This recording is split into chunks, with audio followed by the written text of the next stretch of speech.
Ito, ibon. UFC 01-16-71.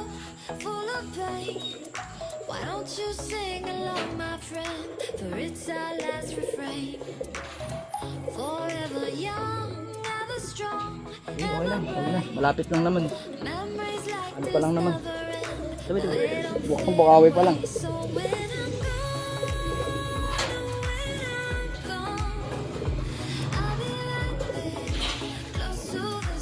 Sakali lang. Patay mo na.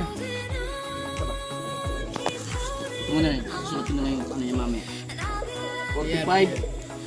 535. 40. Eh, tiga. Ito muna. 45, 31. Here.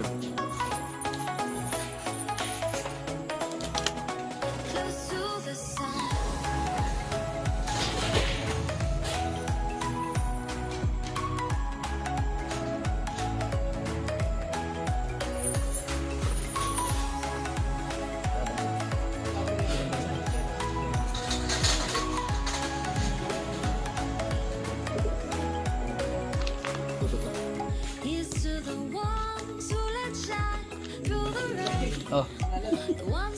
Para sigurado mayroon na. Kano ba? Dali.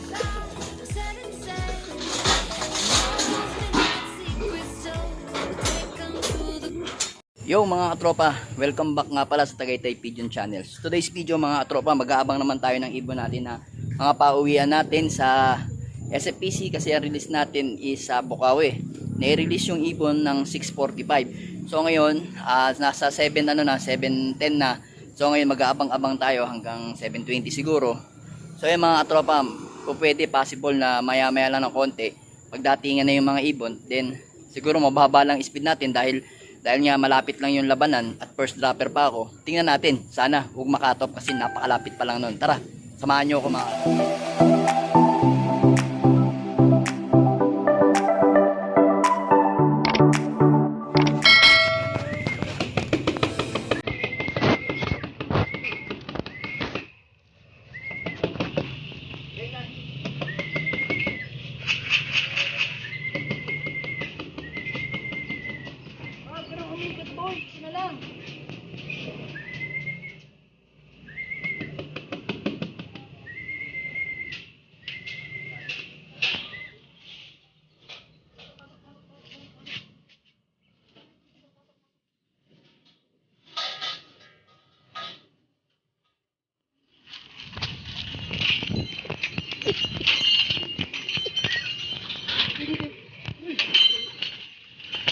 lalabas ko dyan.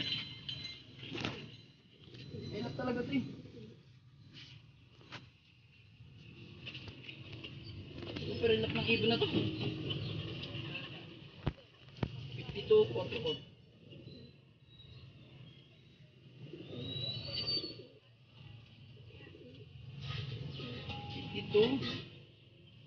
52, 44, 75, 44.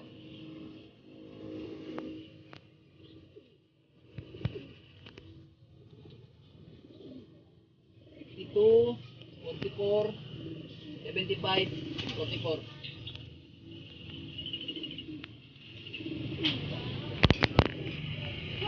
Baba na ng speed. Ang lapit lang kasi 794 na lang speed natin mga tropa. Bali ano na lang. Ang nauna natin is si Juanito Ting, si 31. So ngayon, ang speed na lang natin is 794 kasi Bukawi lang tayo, syempre first dropper tayo. So ngayon talagang magbibigay tayo ng partidas papuntang Angeles, Tarlac. So ayan, mag-aabang-abang pa tayo sa iba natin darating na ibon. Tara.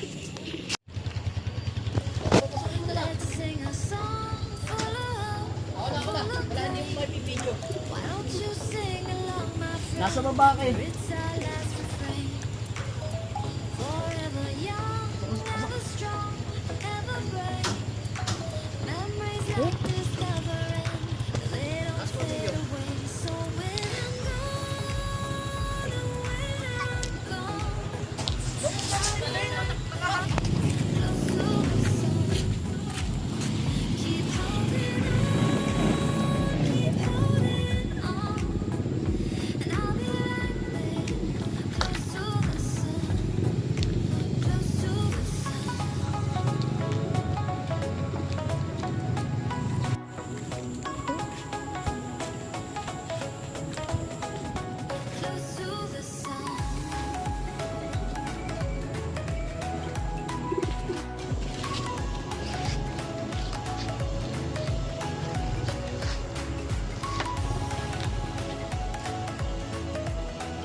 Pasok na boy. Ito mga ka-BL, rarating ko lang.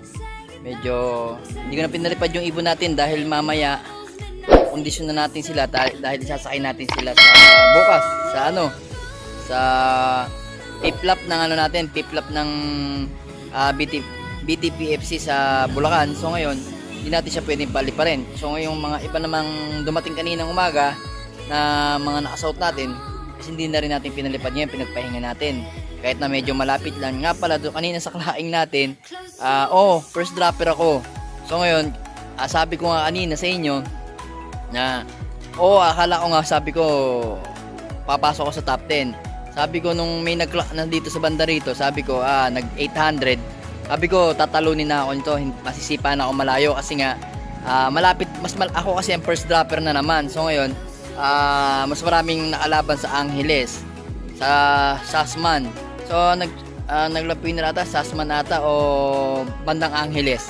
So yun nga mga kabiyen, medyo lumayo ang ranking natin, pero okay lang sa akin yun, wala namang problema yun dahil first training lang naman natin. Right pick naman ng pinili ko si Juanito Ting, yung si 31.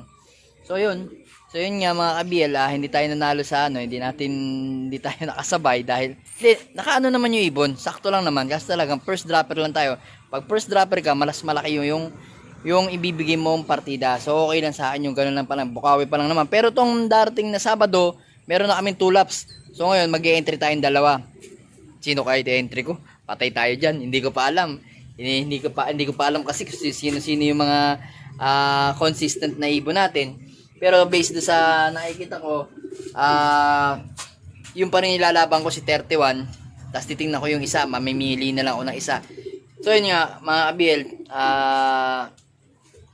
bukas naman is yung natin, labanan naman natin ng PFC sa sa Bulacan. Doon naman tayo sasakay. Pero may loading din dito sa bahay.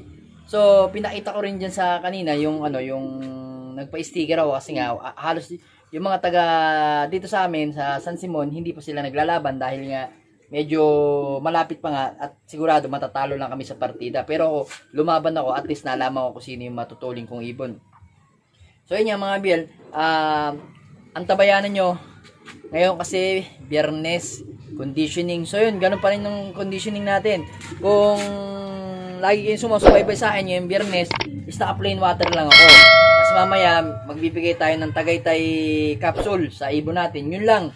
Tapos wala na tayo bibigay na iba. Tapos kinabukasan yung sistema na naman natin, babanggitin ko rin naman sa inyo yan kung anong ginagamit ko sistema. At alam niyo naman po yun kung anong sistema ginagamit ko. Kasi kung lagi po yung sumusubaybay, alam niyo na po yun yung sistema natin. Pero papakita ko pa rin po bukas kung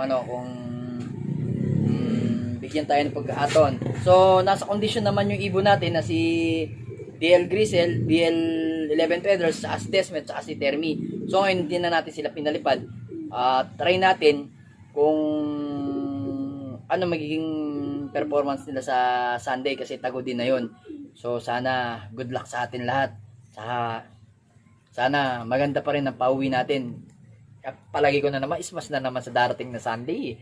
Yun ang inaano ko. Pero okay lang yan, kakayanin nila yan kasi naligo naman sila, nasa condition naman sila. So ayun mga kabiyan, hanggang dito na lang yung video ko. Antabayanan nyo yung mga ibang video ko na i-upload dahil panay sunod-sunod na labanan na nangyayari sa aking mga warrior. So ayun mga kabiyan, nga pala, doon po sa nagsasabi na kung kailan ako paparapol, tapos na po yung parapol ko. Sa susunod na po mga tayo magpaparapol, mga 10k na subscriber, doon po tayo magpaparapol uli ng bago. So ayan mga kabiel, hanggang dito na lang yung video ko. Maraming salamat po sa inyo. Happy flying and God bless.